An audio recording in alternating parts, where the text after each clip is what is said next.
connecting multiple inverters together, or rather, the proper parallel installation method of the SolaX system. With this topic in today's episode, a warm welcome to my German YouTube channel. The pertinent question that consistently arises is which specific inverter or which alternative power generation device is actually fully compatible with the SolaX X3 Hybrid inverter. Furthermore, which particular one can also effectively communicate with the SolaX X3 Hybrid system? And how exactly does the whole system truly work if I already have an existing PV system and want to expand it with a SolaX Hybrid system? How is that properly connected and integrated? Or alternatively, I want to give my SolaX Hybrid system even more extensive module capacity so that I can basically be completely self-sufficient even during periods of inclement weather or throughout the entire winter season. The absolute truth is, for a relatively simple system expansion with a string inverter, regardless of the specific brand or manufacturer, the inverters do not necessarily need to be compatible with each other. In fact, they have absolutely nothing to do with one another. Each individual inverter simply produces alternating current electricity and then feeds it directly into our home's electrical grid. And with this generated electricity that all the inverters collectively produce, our entire household is supplied first and foremost with the absolute highest priority. And whatever is left over ultimately ends up being stored in our comprehensive storage system. And since the electricity generated by a third-party inverter is also meticulously recorded by the main utility meter, this could be the standard CD Kleiman or the more advanced smart meter. It then precisely communicates this information to the SolaX X3 Hybrid inverter. And that's precisely why the electricity originating from the third-party inverter, if we do not utilize it immediately and completely before it flows into the public grid, also ultimately ends up being stored within our integrated storage system. But what the significant difference is between an expansion with a string inverter, which theoretically even has two distinct variants, namely the grid side connection or the consumer side connection, each with its own implications, and the SolaX Parallel Installation, that's precisely what today's comprehensive episode is all about. Additionally, today I feel compelled to voice a specific criticism regarding the company SolaX Power, a point I believe is important to address.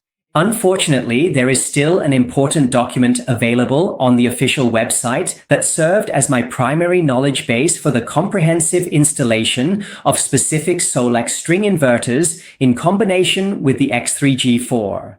And unfortunately, because of this particular document, I didn't quite give the most accurate advice to some of my valued customers. Greetings to dear Helmut in Bergenland. Thankfully, nothing untoward has happened yet, and I will also correct this significant oversight in this very important video, right here and now. I'm probably the only one in Europe, if not worldwide, who thankfully now has this information.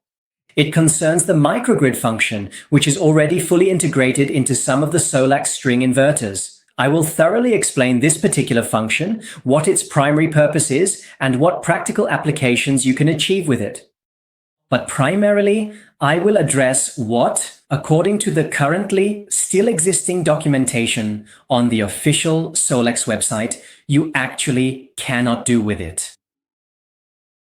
Hopefully, this information will now also reach the German SolaX support team through my supplier, who was not entirely correctly informed about this. I've already talked about this.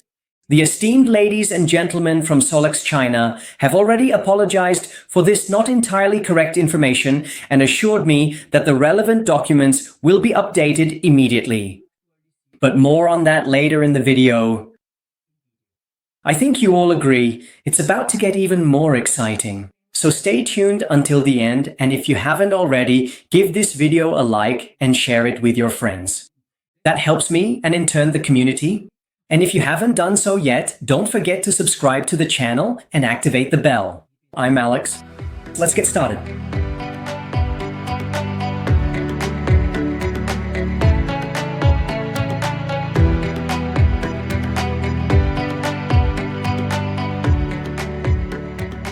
We'll start with the simple and straightforward option, integrating a string inverter into our existing system, and I'll explain in detail what you truly need to carefully watch out for. The common situation where a string inverter is already in active use can frequently occur if you already have an existing system with one that you want to keep running and further expand. Ideally, this should be done with your existing SolaX X3 Hybrid system. Or perhaps you already have a SolaX X3 Hybrid system with the maximum possible module capacity connected, and even that still isn't quite enough for your extensive and growing energy needs. In that case, the simplest and also a very sensible option is to simply integrate an affordable string inverter from SolaX into the system, which you size precisely according to your planned module expansion. Of course, it also works with any third-party device, but you don't gain any advantage by using a third-party system. And what's particularly important to understand here is that this specific string inverter usually needs to be connected on the grid side rather than on the consumer side. So what does that mean in concrete terms? Let me open up my favorite digital drawing program on my graphics tablet for you. And now, once again, you're about to see a Picasso, or rather, a true Alex. Here we have our electrical distribution panel, the public utility grid, our smart energy meter, or the current transformer, CT clamps. Here we have the SolaX X3 Hybrid inverter with its grid connection and its EPS port. And, as you might expect, it's of course connected to provide backup power and supplies our household either via the EPS box or without the EPS box directly through its EPS output in combination with the grid connection that's linked to the public grid. For the sake of simplicity, I'm going to leave out all the disconnect switches, the RCDs, and so on, and at this point, meaning between the public grid and the SolaX X3 Hybrid inverter, that's where the string inverter should be connected. This particular point is commonly referred to as the grid side, primarily because it is situated directly between the public electrical grid and the SolaX X3 Hybrid inverter. And over here, that would be the consumer side. And the string inverter should absolutely not be connected there, because there is always voltage present at this point, either voltage from grid parallel operation or from backup power operation. Some real know-it-alls will now say, I'll just connect my string inverter there, because if the power goes out, the SolaX X3 Hybrid inverter will generate a power grid that the string inverter can synchronize with. The basic idea isn't actually that wrong. But there's still a problem with it. The SolaX X3 Hybrid inverter in APS mode, that is, in backup power mode, only draws as much power from the modules as it can actually use.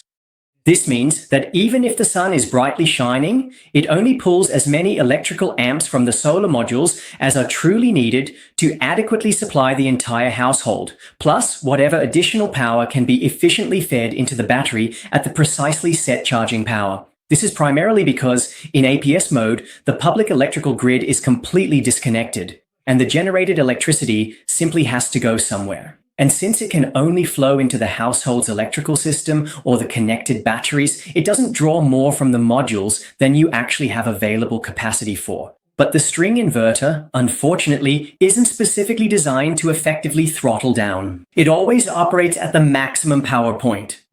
That means it always produces as much electricity as is currently possible given the lighting conditions or the current solar irradiation. If, for example, it produces 1000 watts and we consume 1500 watts in the household, then everything is still fine. In that case, the whole system even works. Because then the SolaX system throttles down so that it only needs to produce the remaining missing 500 watts. But the SolaX system can only effectively regulate itself down to an absolute zero level. That means, as soon as the small string inverter produces more power than we actively consume in the household, and the battery is also completely full, then there's a significant problem. Because then, the electricity has nowhere to go, and you'll notice a surge in one or another of your household appliances. In the best case, both devices will just go into error mode. Unless the string inverter would, and I really must emphasize the word would, support the so-called microgrid function in direct combination with the advanced X3 G4 hybrid inverter.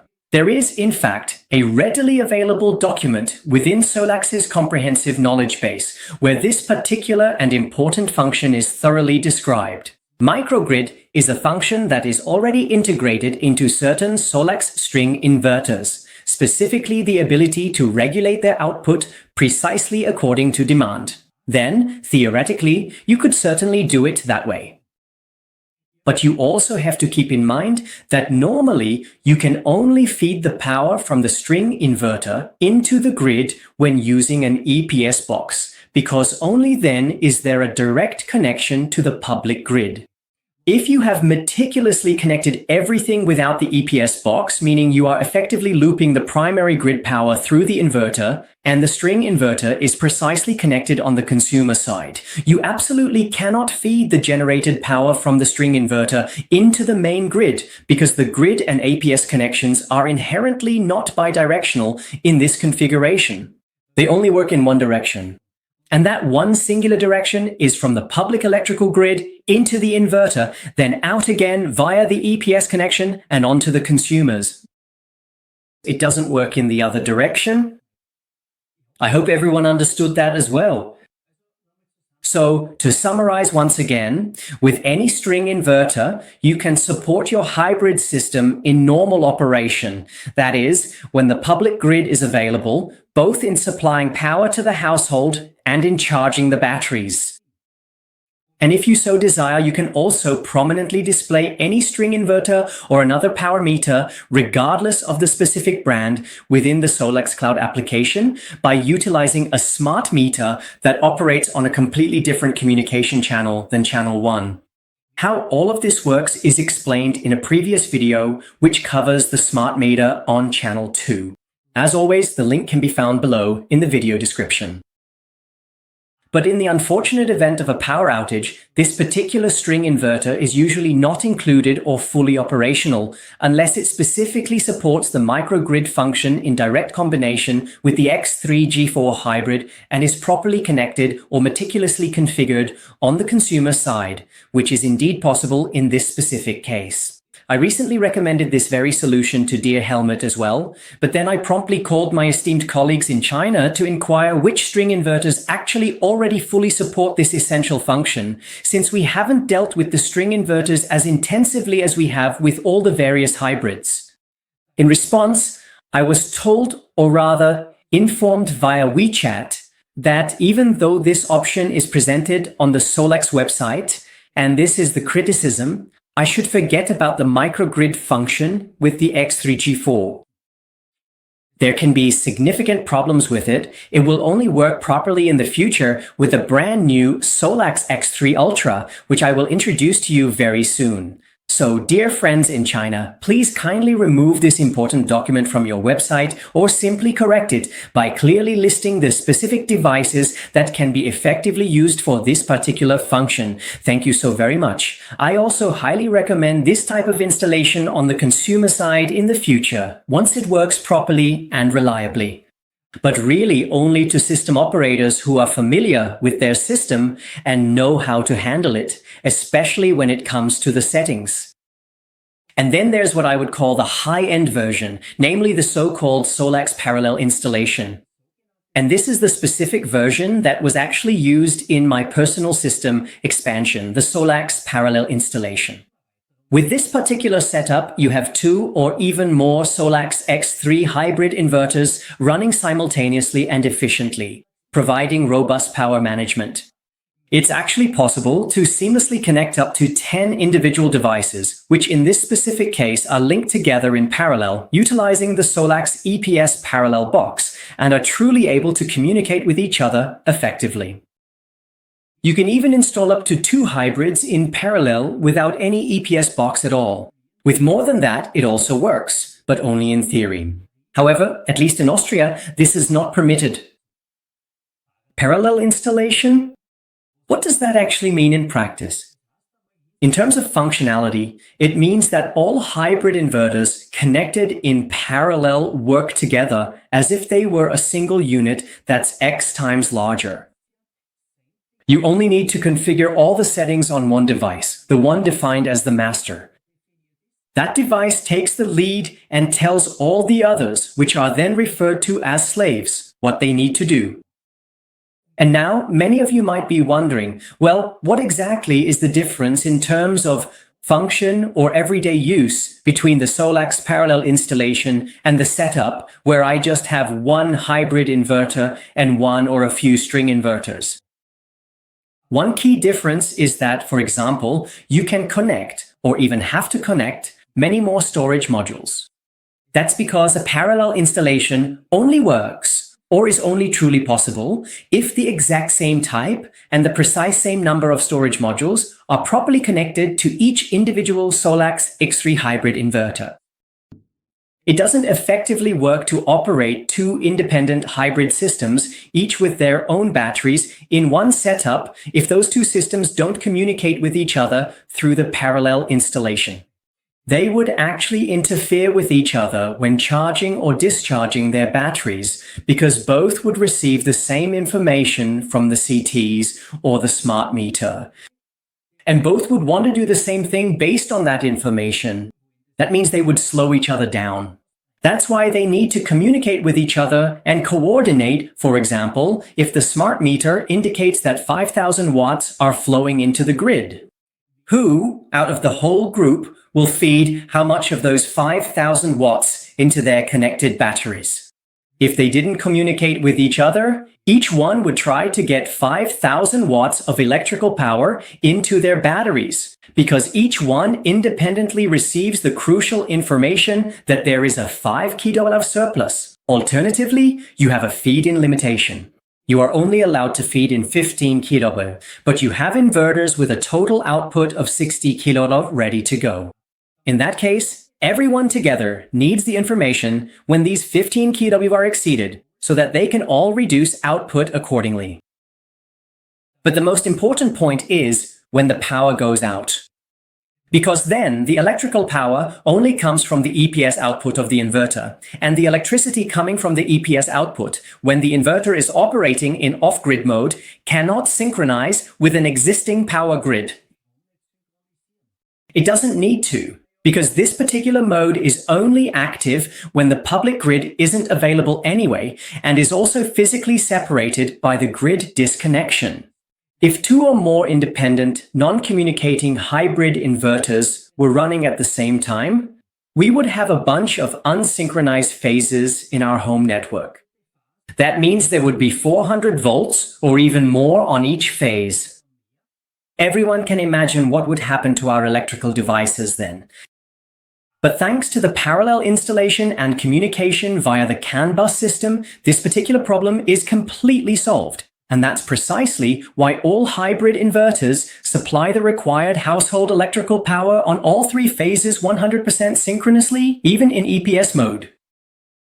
It's important for a parallel installation to work smoothly that all hybrid inverters connected in a network are the same model, the same type, and also have the same output power. And for each hybrid inverter, as already mentioned, the same battery pack must be connected. Otherwise, you will definitely run into problems. And one more very important tip, which Thomas, who, by the way, is also a SolaX specialist in Austria, pointed out to me, you must set the same baud rate in the Modbus settings on all devices. Otherwise, you will get an error message. In the video description, there is a link to download a wiring diagram for the parallel installation. I'll spare you a detailed explanation of the whole thing in the video now, otherwise it would just get too long. If you would like a separate video that focuses solely on connecting and setting up the parallel installation, which by the way is really quite simple and child's play overall to accomplish, just let me know in the comments below. Very soon, I'll also be releasing a short informative video in which I'll briefly and concisely explain in detail how to best set your batteries or operating mode for the upcoming winter season. This way, you absolutely won't overstrain your valuable storage capacity, and if there really is an unexpected power outage, you'll still have a significant bit of reserve capacity left available. Soon, in addition to my increasingly comprehensive and advanced smart home integrations, I'll also be introducing some exciting new products that will soon be readily available in my shop, such as the SolaX X3 Ultra, an absolutely interesting and highly efficient device, especially for very large systems or extensive commercial operations. There are also new storage systems and important news about the 10-second interval. So as you can clearly see, I'm far from running out of interesting topics, and I'll see you again in the next video.